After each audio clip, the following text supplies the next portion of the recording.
আসসালামু আলাইকুম।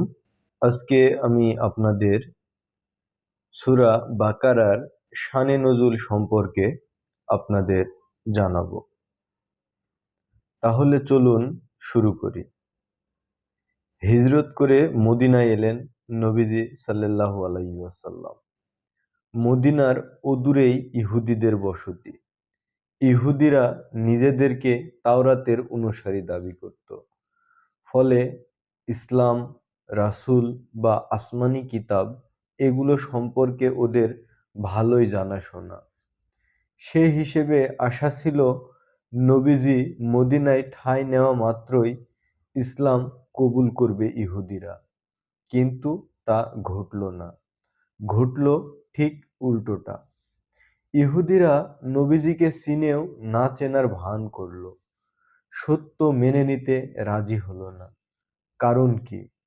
কারণ ইহুদিরা আসলে তাওরাত অনুসরণ করত নাম কাওয়াস্তে। তাওরাতের যেসব বিধান ওদের রুচিমতো হতো না সেগুলো ওরা বদলে ফেলত। নিজেরা আইন বানাতো আর সুযোগ বুঝে তার বিধান বলে আল্লাহর বিধান বলে চালিয়ে দিত। সুদ, জিনা, মিথ্যা কথা এসব ছিল ওদের ডালভাত। তো ওরা যখন দেখল নবীজির অনুসরণ করলে পাপের দরজায় খিল পড়বে, খায়েশ মতো আর কুকর্ম করা যাবে না, তখনই ওরা বেঁকে বসল। আল্লাহ তাআলা তখন এ সূরার বেশ অনেকগুলো আয়াত ওদের সম্বোধন করে নাজিল করলেন। ঝকঝকে আয়নার মতো পরিষ্কারভাবে তুলে ধরা হলো ইহুদিদের সত্যিকার ইতিহাস। আল্লাহ ওদেরকে জানিয়ে দিলেন, তোমরা যে নিজেদেরকে তাওরাতের অনুসারী দাবি করছো তা মোটেও সত্য নয়। এই যে তোমাদের ইতিহাসের দলিল দস্তাবেজ।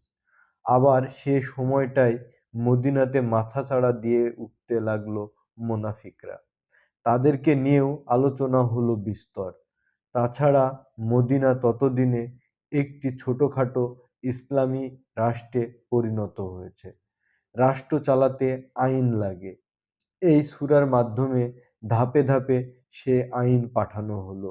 নাগরিক জীবন, সামাজিক জীবন, অর্থনীতি, রাজনীতি ইত্যাদি ব্যাপারে একটি ইসলামী রাষ্ট্রের আইনি রূপরেখা কেমন হবে তার খুঁটিনাটি আলাপ নিয়েই এই সূরাটি নাজিল করা হয়েছে। ধন্যবাদ বন্ধুরা। যদি আপনাদের এই ভিডিওটি ভালো লাগে তবে লাইক, কমেন্ট, শেয়ার করতে ভুলবেন না।